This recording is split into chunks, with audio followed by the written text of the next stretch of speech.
So hello guys, today we'll be solving this question number 24.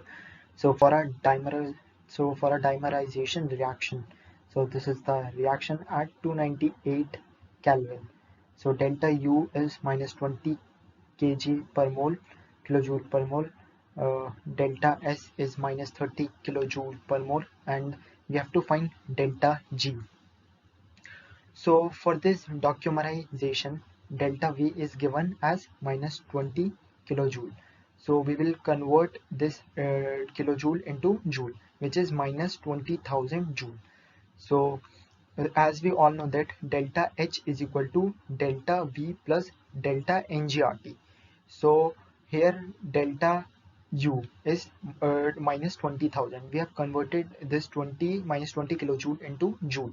So minus 20,000 plus delta NGRT. So we have for delta we have minus 1, delta N we have minus 1, then R into 298.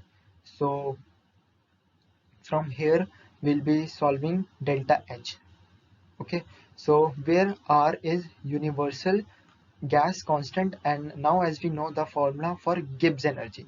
So what's the formula of Gibbs energy? Delta G is equal to delta H minus T delta AS.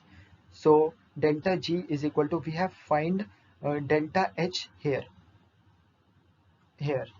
So we are putting this value of delta H in Gibbs energy plus minus T delta S. So here delta S is given as minus 30 kilojoule per mole. So after putting all the values, we will be finding this delta G, which is minus 13538 joule. Thank you.